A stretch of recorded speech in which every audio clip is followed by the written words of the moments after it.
trash talk is bad karma. So, CB, bring it on me. Lay it on me. Lay it on my family. And the strong odds will be on my side. There's good juju in effect. And if that's not going to be enough, well, my team's played pretty well so far. But good luck. Best of luck. I'm excited to see what happens this week. I would just like... Jake was recently cleansed for Yom Kippur, so he can't trash talk. Yeah, I would cleanse. Well, clearly I didn't pray enough. He was going too since Yom Kippur. So, something's not right here. I would just like to note that I've scored 20 more points than Jake so far this year. I would also like to note that I do have an 11-0 advantage already, getting 11 points from Ahmad Bradshaw, and that I, unlike Jake, do partake in trash talking because I believe that's what makes sports fun. Without trash talking, there's no entertainment whatsoever, and I would like to trash talk at any opportunity possible in a civil meeting. But I'm really hoping that Jake has some certainly inconsistent players. I'm hoping that no Sean Moreno is able to take enough carries away from Lamar Miller. I can't hope against Vincent Jackson because my hopes in my more important leagues are certainly riding on him. But I hope Delaney Walker has another rough week. And I am hoping that Jeremy Hill finally does something that is not good because he's been doing all right, 15-9-6 the last couple weeks. So I'm just hoping that Giovanni Bernard takes all the carries from him, and that the better players of LaShawn McCoy, DeMarco Murray, Russell Wilson, Julio Jones, Wes Welker, Julius Thomas show you how real fantasy football is being played. God, every time you say your roster, it scares me. Well, you know what?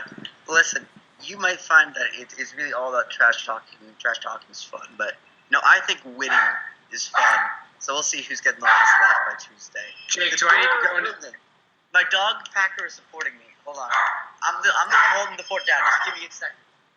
Yeah, Jake's dog is named Packer. If that doesn't give away his homerness, I don't know what does. What a loser. Just to keep you updated on the fantasy league, I am currently 2-3. I lost to CB last week. I am facing off against the 2-3 Team Bison, owned by our very own Byron Tollefson. So we'll see how that turns out. I look to be getting the win over there. Snowball actually dropped to 1-4 last week.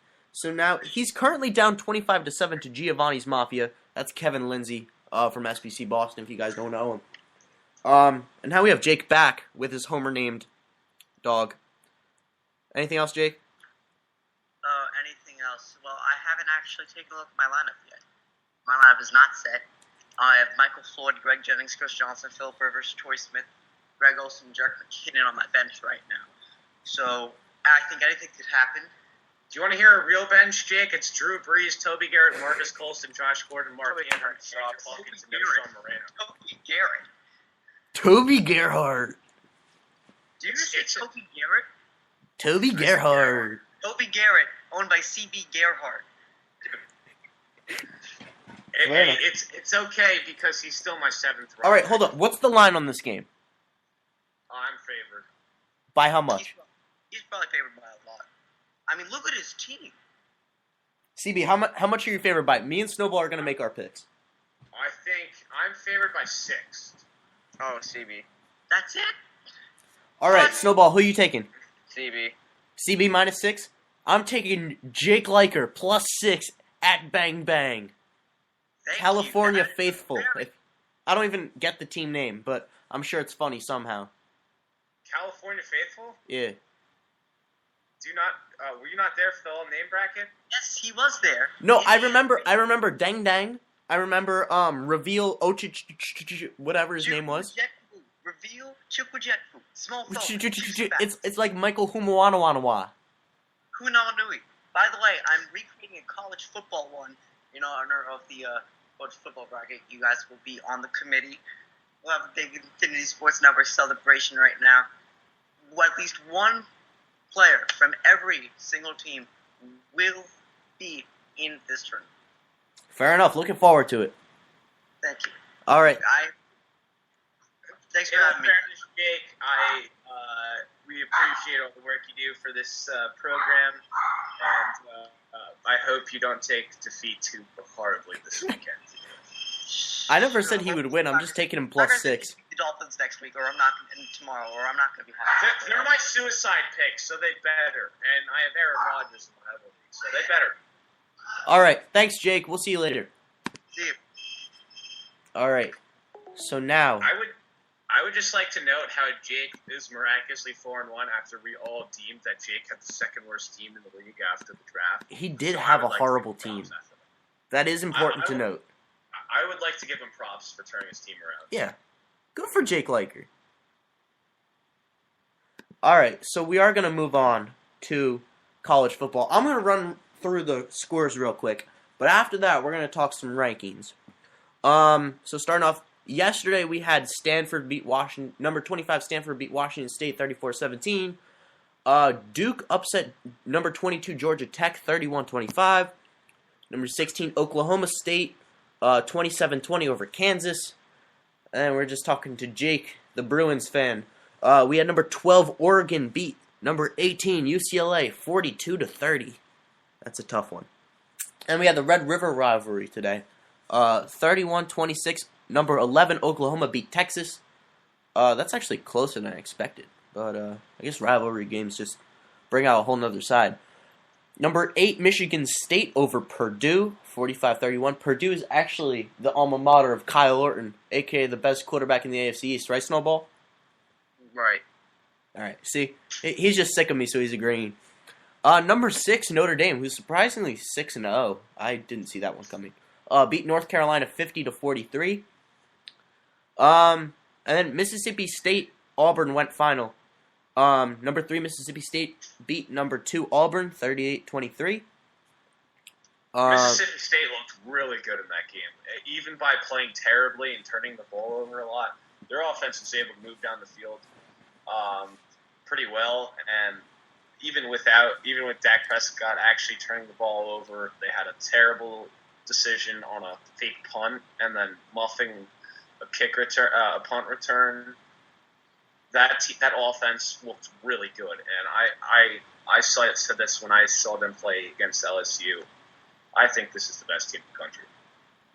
Yeah, Mississippi State's looking really good. We're gonna get to that later on in the show with Dak Prescott being a part of our Joel Embiid Memorial segment. Number 1 Florida State improving to 6-0 over Syracuse. That was 38-20 final.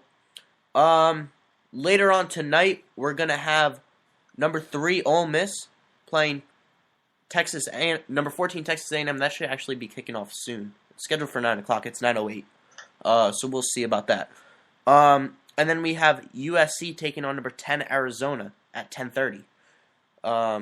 Right now we have number 7 Alabama against Arkansas.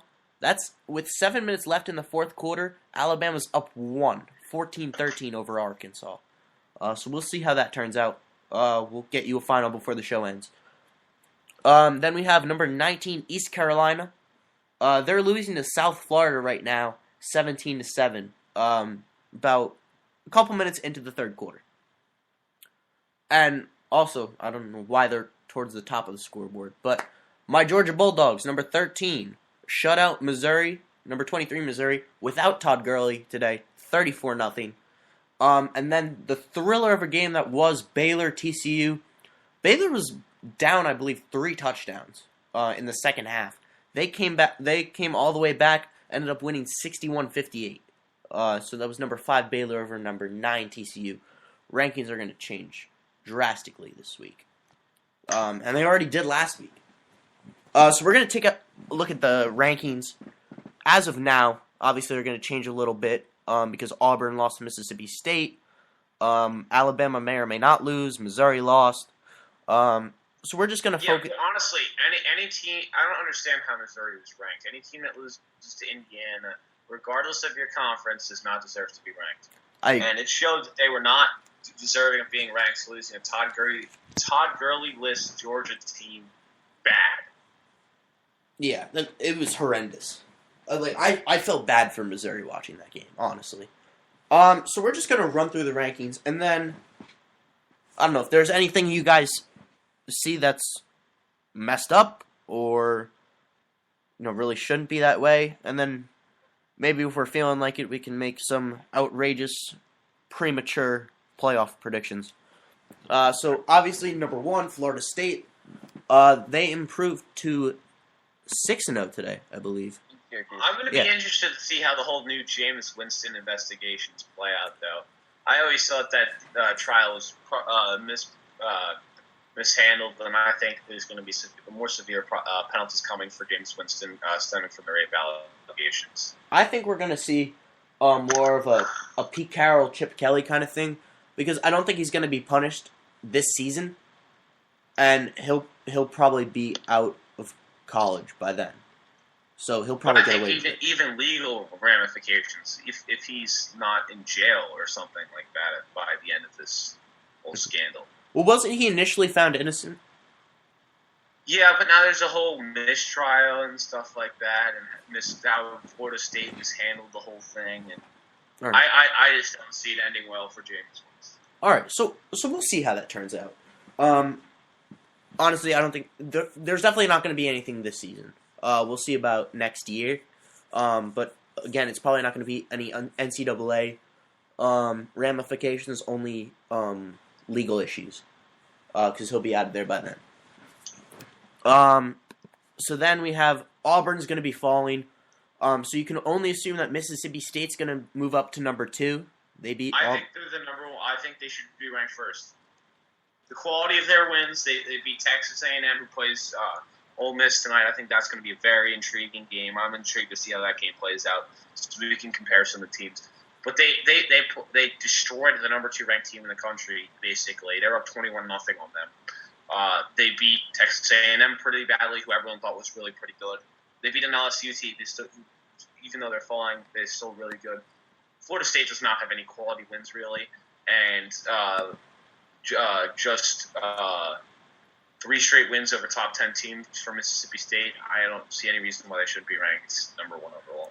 All right, so let's say hypothetically, Ole Miss beats Texas A&M tonight. We're not talking a blowout, not really that close, like just a decent win. Next week, which one do you take over the other, or is it going to be a tie again? Mississippi State. Mississippi State. Because they beat Auburn, second best team in the country. Mississippi State, Mississippi State, Mississippi, then Florida State. All right. I think they're still going to put...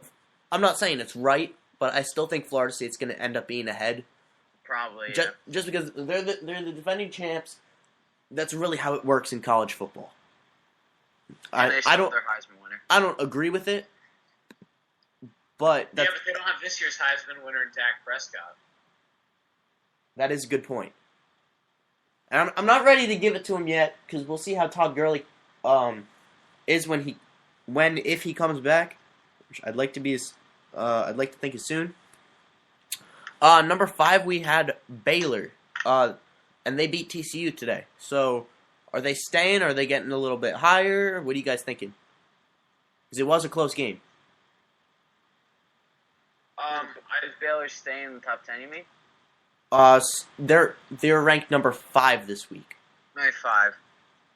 But you're saying how far they're going down? Are they going to drop at all, or are they going to stay at 5? Because Notre Dame went to 6-0 as well. Baylor beat a TCU team who just beat number 3 ranked Oklahoma prior. I think Baylor's a very good team. Their defense is obviously suspect, giving them 58 points, even though they're a good team, TCU. But Baylor's offense is top of the class. I just don't see any reason why they should. I even think that they should be right there with Florida State. Florida State is going to be ahead of Baylor, but I think Baylor should be number 4. All right. Then we have Alabama, which they may or may not hold on against Arkansas. There's still 5 minutes left. Arkansas has the ball down 1. So we'll see if the Crimson Tide go down again. They already have 1 loss. So if Alabama loses again tonight, what's their ranking going to look like? Out of the top 15. Arkansas's improved, but they're still not the class of the SEC.